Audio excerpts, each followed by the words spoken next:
du verset 3 au verset 8. Éphésiens chapitre 1er, verset 3 à 8.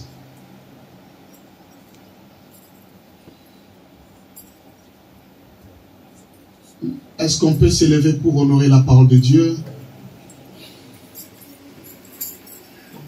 Qu'est-ce que la Bible dit? La Bible dit, béni soit le Dieu et Père de notre Seigneur Jésus-Christ, qui nous a bénis de toutes sortes, de toutes bénédictions.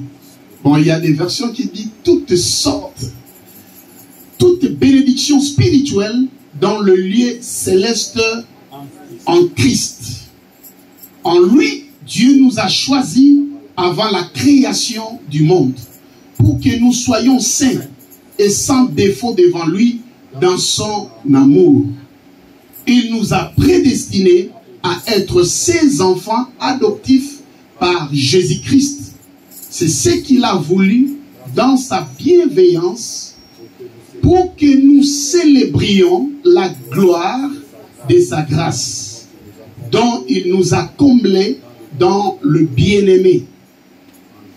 En lui, par son sang, nous sommes rachetés, pardonnés de nos fautes, conformément à la richesse de sa grâce. Conformément à quoi? À la richesse de sa grâce. Dieu nous l'a accordé avec abondance en toute sagesse et intelligence.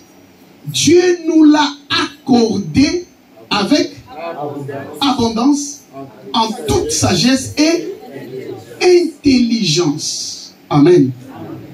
Ah, ça c'est quelle version ça? Alléluia. On acclame pour la gloire de Dieu. C'est la même version que nous avons d'habitude.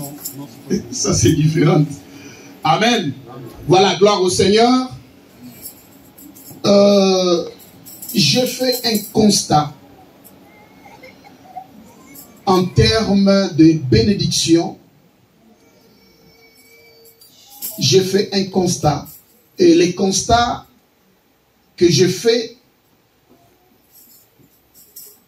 qu'il y a trois types d'enfants de Dieu en termes de bénédiction.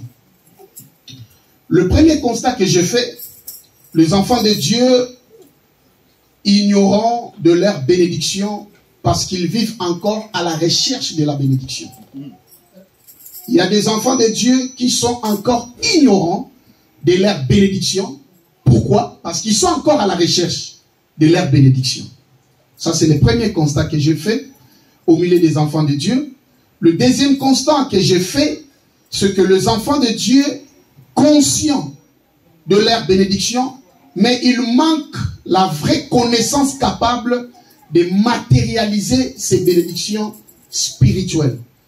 C'est-à-dire qu'ils sont conscients de leur bénédiction, mais ces bénédictions sont spirituelles. Maintenant, il faut les matérialiser. Ils n'ont pas la capacité, les moyens de les matérialiser. Et le troisième constat que j'ai fait, il y a des enfants de Dieu conscients de leur bénédiction, capables de le matérialiser, mais incapables de se maintenir dans la bénédiction. Soit parce que la bénédiction matérielle est à la base de leur destruction spirituelle. La bénédiction a détruit la spiritualité aussi de beaucoup d'enfants de Dieu. Soit parce que ils ont mis la bénédiction comme une priorité principale de leur vie, c'est-à-dire ils ont remplacé Dieu, ils ont remplacé la bénédiction à la place de Dieu. Et leur préoccupation majeure, c'est plus la bénédiction que Dieu qui donne la bénédiction. Alléluia. Et par ces trois constats, lorsque j'ai médité ces passages, le Saint-Esprit m'a inspiré de pouvoir partager avec vous ce que Dieu m'a parlé par rapport à ces sujets. Amen. Et raison pour laquelle j'ai intitulé mon thème « Les secrets qui donnent accès à toutes sortes de bénédictions spirituelles dans les lieux célestes. » Amen. Est-ce qu'on peut répéter?